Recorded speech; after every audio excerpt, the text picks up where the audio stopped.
علی بھی اگلا سوال ہے، بسم اللہ الرحمن الرحیم۔ وَلَقَدْ يَسَّرْنَا الْقُرْآنَ لِلذِّكْرِ فَهَلْ مِن مُدَّكِّرٍ کے ترجمہ میں کسی جگہ نصیحت کے لیے آسان کر دیا گیا الفاظ آتے ہیں اور کسی جگہ یاد کرنے کے لیے آسان کر دیا، کون سے ترجمہ کو فالو کریں؟ یہ سر یہ قرآن شریف سے مولانا شریف کو نکال لیں گے تو ترجمہ صحیح ہوگا نا؟ صحیح۔ پہلی بات ہے آپ نے بسم اللہ پڑھی، بسم اللہ سے زیادہ ضروری اعوذ باللہ پڑھنا ہے۔ سورۃ النحل میں آیا کہ جب بھی قرآن کی تلاوت کرو تو اعوذ باللہ من الشیطان الرجیم پڑھ لیا کرو، شیطان مردود کے اگینسٹ اللہ کی پناہ مانگ لیا کرو۔ تو سورہ التوبہ سے پہلے بھی اعوذ باللہ پڑھنی چاہیے، البتہ جب سٹارٹ کر رہے ہو تو بسم اللہ کے بغیر پڑھے، اگر بیچ میں سے آپ پڑھ رہے ہیں تو بسم اللہ بھی پڑھ سکتے ہیں سورہ توبہ میں بھی۔ تو ایک میں نے شرعی مسئلہ بھی آپ کو بتا دیا اس میں۔ جزاکم اللہ خیر۔ تو یہ جو وَلَقَدْ يَسَّرْنَا الْقُرْآنَ لِلذِّكْرِ فَهَلْ مِن مُدَّكِرٍ جو قرآن میں آیت ہے، یہ کم از کم 5 دفعہ ریپیٹ ہوئی ہے سورۃ القمر میں۔ ہم نے قرآن نصیحت کے لیے آسان کر دیا تو ہے کوئی سمجھنے والا؟ یہ ہے اس کا مطلب۔ وَلَقَدْ يَسَّرْنَا الْقُرْآنَ لِلذِّكْرِ، ذکر عربی میں کس کو کہتے ہیں؟ یاد دہانی کو۔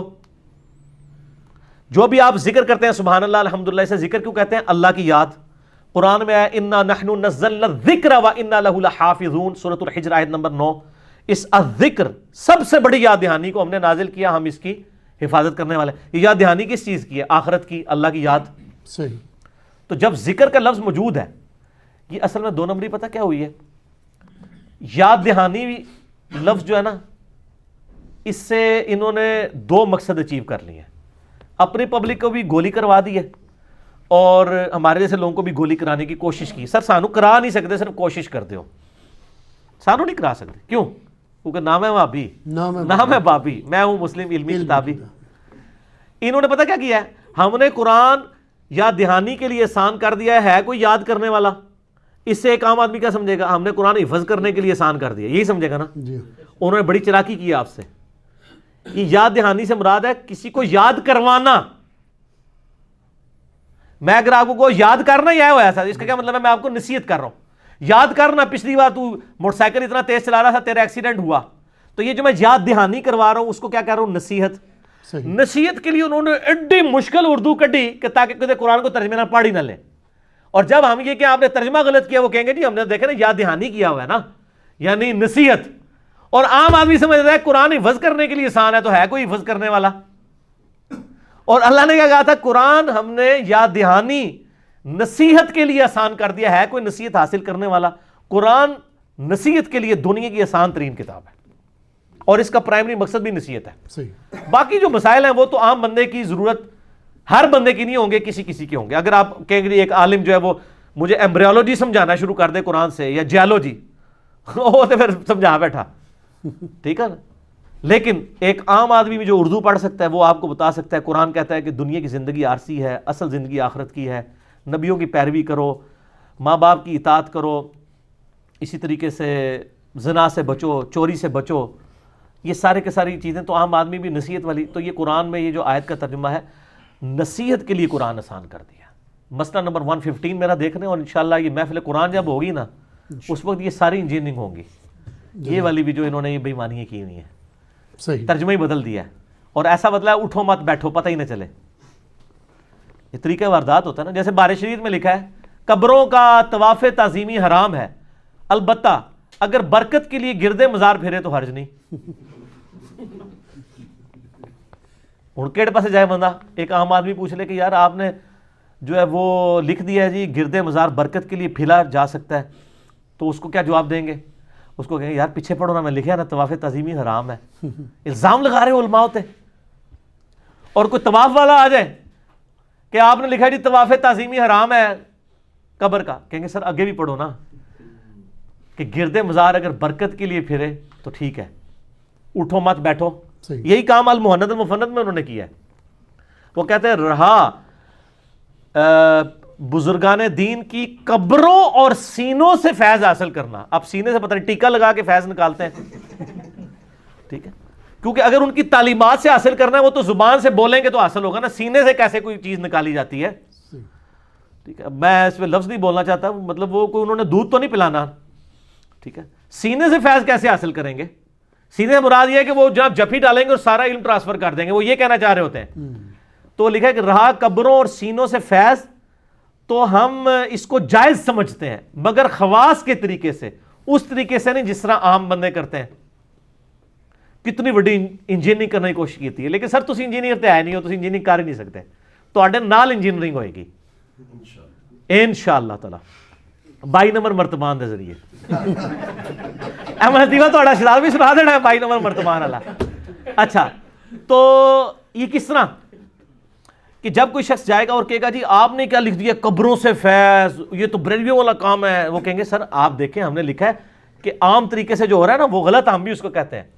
یہ خاص طریقے سے. خاص طریقہ کیڑا ہے وہ میں پھر دسیا ہے. بس میں نے ریسرچ پیپر نمبر 6 لکھا ہے کہ اشرف تھانوی صاحب کے ایک پیر بھائی تھے، وہ ان کی قبر کے اوپر اشرف تھانوی صاحب کہتے ہیں جا کے کہتے تھے اور قبر سے ان کو روزانہ ایک روٹی مل جایا کرتی تھی. میں نے سارے واقعات پھر لکھے ہیں. یہ نہیں بتاتے تھے، ہم نے کہا آپ کے خواص کے طریقے کے آپ کو خواص بتا دیتے ہیں. ریسرچ پیپر نمبر 6 پڑھ لیں کہ آپ کے بزرگ بھی اسی طریقے سے فیض حاصل کرتے تھے جس طرح عوام کرتی ہے. اچھا تو اس میں وہ ایک یہ بھی لکھا ہے کہ قاسم نوتوی صاحب جب کسی قبر پہ جاتے اور کوئی نہ دیکھ رہا تھا تو کہتے ہیں کہ اس بزرگوں کو قبر والے کو مخاطب کر کہتے ہیں حضور ہمارے لیے دعا کریں.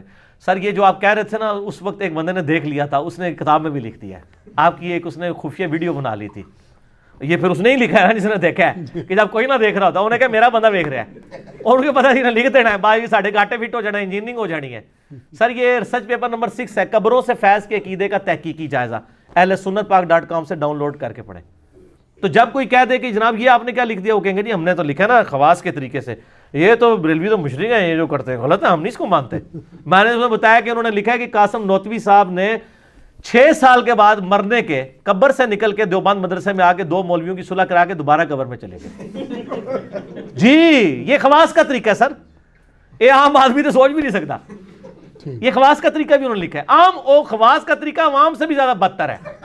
ٹھیک ہو گیا. تو یہ سارے واقعات انہوں نے لکھے میں انشاءاللہ تعالی اس کی بھی انجینئرنگ کبھی ہم نے ریسرچ پیپر میں تو کر دی ہوئی ہے.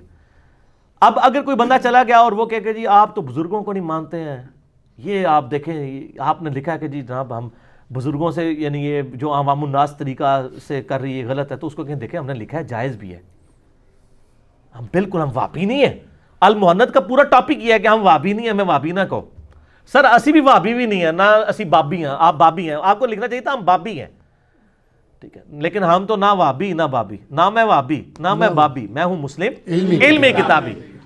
تو سر یہ طریقہ واردات ہوتا ہے. یہ مفتی منیب الرحمان حافظہ اللہ تعالی جو پچھلے 20 سال سے رویت ہلال کمیٹی کے چیئرمین ہیں، ان کے اوپر میرا ایک یوٹیوب پہ کلپ بھی ہے، مفتی منیب الرحمان کا امام کعبہ پر فتویٰ، لاکھوں لوگوں نے یوٹیوب پہ دیکھا ہے. ان سے جیو کے انٹرٹینمنٹ چینل کے اوپر کسی نے سوال پوچھا کہ امام کعبہ کے پیچھے نماز ہو جاتی ہے. سر یہ کوئی 4 آرڈر ڈیفرنشیل ایکویشن تو اس نے آپ سے نہیں پوچھی تھی، یا اس نے یہ تو نہیں پوچھا تھا کہ زمین کا سرکمفرنس کتنا ہے کہ آپ سوچ میں پڑ گئے. انہوں نے جواب تو یہی دینا چاہیے تھا کہ ہو جاتی ہے یا نہیں ہوتی، لیکن انہوں نے وہی کام کیا، زومانی جملہ بول دیں. ان کا اگر آپ کا دل مانتا ہے تو پڑھ لے، اگر دل نہیں مانتا تو نہ پڑھے. ہائے صدقے جاواں. لیکن سر اس کی انجینئرنگ میں کرتا ہوں، یہ کتنی معرفت والا جملہ انہوں نے بولا ہے، اس کے اندر کیا قیامت مضمر ہے. اس کا جواب یہ ہونا چاہیے تھا کہ ہو جاتی ہے نماز. اس کا جواب تو یہ ہونا چاہیے تھا یار خانہ کعبہ شریف کا امام ہے پڑھ لو، یا یہ کہہ دو کہ وہ نجدی گستاخ ہے اس کے پیچھے نہیں ہوتی. لیکن جواب ایسے دیا دونوں پارٹیاں خوش. کس طرح؟ جب میں جا کے پوچھوں گا مفتی صاحب آپ کو تو کہنا چاہیے تھا امام کعبہ کے پیچھے نماز ہو جاتی ہے، آپ نے یہ کہا اگر دل مانتا ہے، تو وہ کہیں گے دیکھیں انجینئر صاحب کس کا دل چاہے گا کہ امام کعبہ کے پیچھے نماز نہ پڑھے؟ اللہ نے اس کو وہاں پر امام رکھا ہے، کوئی بدبخت ہی ہوگا کہ وہ نماز نہ پڑھے. تو میں نے یہی کہا ہے، آپ کو سمجھ نہیں آئی. اور اگر کوئی بریلوی چلا گیا اور اس نے پوچھ لیا کہ سر آپ نے اس گستاخ نجدی کے پیچھے نماز کو صحیح کہا ہے، ان نجدیوں کے پیچھے، تو کہا بیٹا میں نے یہ تو نہیں کہا، میں نے تو کہا اگر دل مانے. کس کا دل مانے گا ان گستاخوں کے پیچھے نماز پڑھے؟ جس کے دل میں اتنا سا بھی ایمان موجود ہے وہ کبھی گستاخ کے پیچھے نماز نہیں پڑھے گا. یہ سر یہ طریقہ واردات ہوتا ہے. لیکن ان معرفت کے جملوں کو وہی بندہ پکڑ سکتا ہے جس نے زندگی میں ایک دفعہ جھوم کے کہا ہو نہ میں وابی نہ میں بابی، میں ہوں مسلم علمی کتاب، نہ میں بابوں کا دفاع کرتا ہوں، نہ میں وابی ہوں نہ بابی ہوں. وہ ہمارے وہ شہزاد بھائی نے ایک لطیفہ سنایا تھا.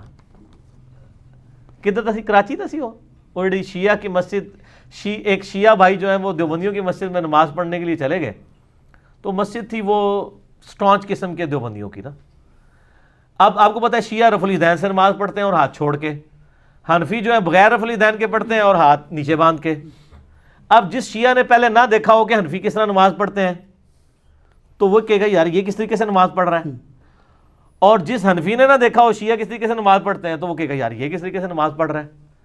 تو وہ بندہ جب نماز پڑھ کے فارغ ہوا تو اس کو 5-6 وہ داڑیوں والے بڑے بڑے وہ پرنوں والوں نے گھیر لیا اور کہا جی یہ تو کس طرح نماز پڑھ رہا ہے. کہتا میں بھی تمہیں پوچھنے لگا سر تسی کس طریقے سے نماز پڑھ رہے ہو. کہتا میں بھی آپ سے یہی سوال کرنے لگا تھا کہ تسی کہڑے طریقے سے نماز پڑھی ہے. ٹھیک ہے، تو جس طرح آپ سوچ رہے ہیں کسی کے بارے میں تو سر آپ کے بارے میں بھی لوگ یہی کچھ سوچ رہے ہیں. اگر آپ کہہ رہے ہیں نا سوائے ابلیس کے جہاں میں سبھی تو خوشیاں منا رہے ہیں تو سر وہ بھی آپ کے بارے میں یہی سوچ رہے ہیں کہ آپ بھی ابلیس والا کام کر رہے ہیں. دونوں ایک دوسرے کو ابلیس کہہ رہے ہیں. اگل حسام الحرمین میں یہ لکھا ہے کہ یہ واجب القتل ہیں دیوبندی، تو المہند المفند میں بھی لکھا ہوا ہے کہ بریلویوں کے جو بڑے بزرگ ہیں یہ شیطانی لشکر ہے جو ہم پہ حملہ آور ہو گیا. تو دونوں نے ایک دوسرے کو ٹائٹل دیے ہوئے. سر پھر ہم تو پھر آپ کو پتہ نا عزب عالی کرتے ہیں سوالات کے ساتھ. اس کو مجلس اس لیے بنایا تھا کہ لائٹر موڈ میں چیزیں کنوے ہوں، کسی طریقے سے دماغ میں ڈرل ہو اور مرنے سے پہلے پہلے آپ کو بات سمجھ آ جائے. کسی کو کوئی بات سمجھ آ جاتی، کسی کو کوئی بات سمجھ آ جاتی ہے. چھوٹی سی بات لوگوں کو ٹریگر کر جاتی ہے.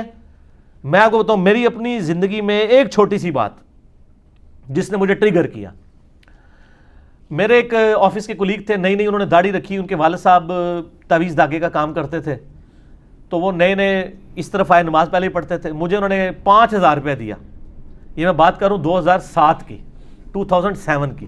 اس زمانے میں 5,000 روپیہ. آج 11 نومبر 2018 ہے. مجھے کہتے ہیں جی میں اب دین کی طرف آیا ہوں تو داڑھی رکھ لیے، لوگ مجھ سے مسائل پوچھیں گے تو آپ نہ مجھے کتابیں دین کے اوپر لا کے دیں، کوئی میں پڑھ لوں تاکہ مجھے مسئلے پہلے ہی پتہ ہوں. تو سارے ہم بھی بابی تھے اس وقت، ٹھیک ہے نا. تو میں نے جناب ان کے لیے بار شریعت خریدی. اچھا جی، اس طریقے سے ملفوظات اعلیٰ حضرت، احکام شریعت، قرآن حدیث نہیں ان کو خرید کے دیا کیونکہ یہ تو ظاہر ڈائریکٹ پڑھنے سے انسان گمراہ ہو جاتا ہے نا. سمجھا کرو نا، تو یہی کہہ رہے ہوتے ہیں نا، ہم بھی یہی کہتے تھے. اچھا تو اس کو کتابیں میں ابھی بھی وہ بھی میرے ساتھ ہی ریورٹ ہوا ہے نا. ابھی ہم ایک دوسرے کا بڑا مذاق اڑاتے ہیں تو میں اس کو کہتا ہوں تم میرے لیے ہدایت کا سبب بنے ہو.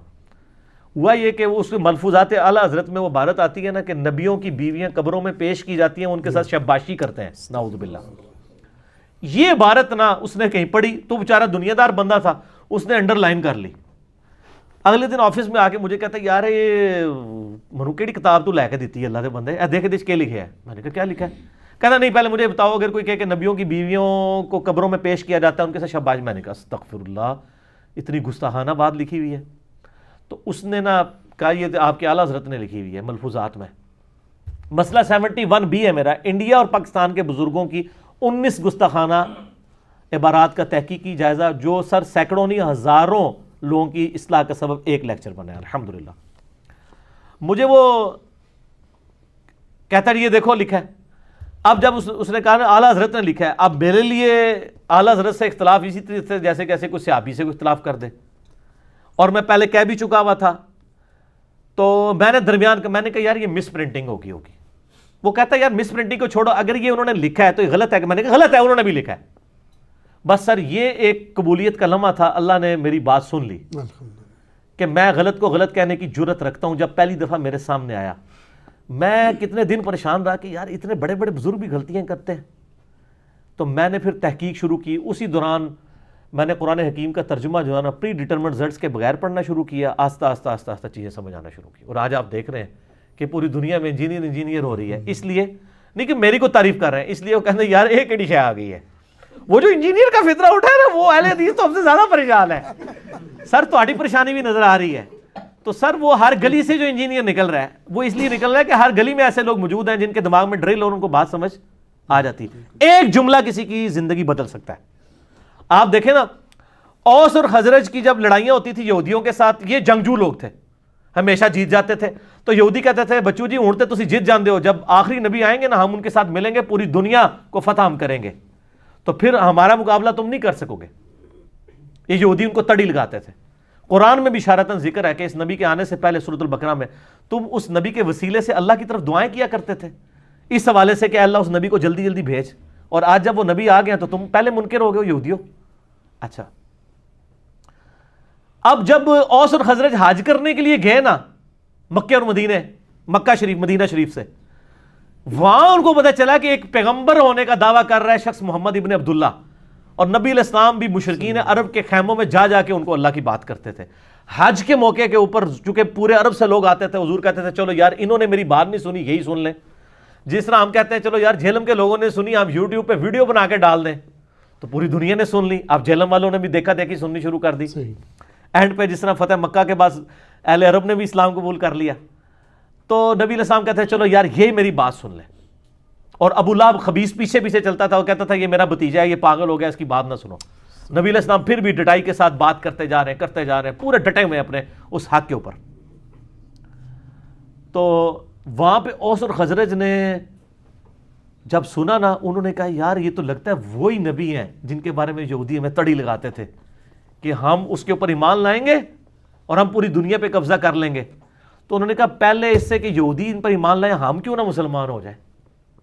وہ ہدایت جو ڈائریکٹلی یہودیوں کی کتابوں میں تھی, وہ انڈائریکٹلی اوس اور خزرج کے لیے اسلام قبول کرنے کا سبب بن گئی, اور یہودی مر گئے. ہائے ہائے ہائے, قرآن کی تفسیر لکھنے والے ایاک نعبد و ایاک نستعین بابوں کو پکارتے مر گئے, ان کا ترجمہ پڑھ کے لوگوں نے اللہ کو پکارنا شروع کر دیا. یہ قسمت کی بات ہے سر. اوس اور خزرج نے اسلام قبول کیا, اور سر رومن اور پرشین امپائر پھر ان لوگوں نے گرائی ہے. اوس کے سردار تھے سیدنا سعد ابن معاذ, جن کے بارے میں بخاری میں حدیث ہے اللہ کا عرش بھی ہل گیا ان کی وفات پہ. غزوہ خندق پہ ان کو تیر لگا تھا نا, عمر سیریز میں سر انہوں نے وہ منظر فلمایا ہے, تو وہ رگ جاری ہو گئی تھی ان کی, تو اسی پہ ان کی شہادت ہوگی. اور سعد ابن عبادہ وہ خزرج کے سردار تھے, جو 155 اصحاب صفا کا کھانا ان کے گھر سے روزانہ جاتا تھا. ٹھیک ہے, حضرت ابو دردہ, حضرت ابو ہریرہ, ان لوگوں کی فائنینشل سپورٹ کرنے والے حضرت سعد ابن عبادہ تھے رضی اللہ تعالیٰ عنہ. تو سر ان لوگوں نے بات کسی اور کو سمجھائی گئی, تبدیلی کہیں اور آ گئی. بک کہاں اور تھی, تبدیلی کہیں اور آ گئی. اس لیے آپ کو کہا جاتا ہے آپ سچی بات کریں تو انشاءاللہ تعالیٰ بات پھیلے گی. ٹھیک ہے جی, اللہ تعالیٰ سے دعا ہے جو حق بات میں نے کہی اللہ تعالیٰ ہمارے دلوں میں راسخ فرمائے. آمین ثم آمین. اگر جذبات میں میرے منہ سے کوئی غلط بات نکل گئی اللہ تعالیٰ ہمارے دلوں سے معاف کر دے, اور ہمیں کتاب و سنت کی تعلیمات پر عمل کر کے دوسرے بھائیوں تک پہنچانے کی توفیق عطا فرمائے. سبحانک اللہم و بحمدک, اشہد ان لا الہ الا انت, استغفرک و اتوب الیک, وما علینا الا البلاغ المبین. جزاکم اللہ خیر.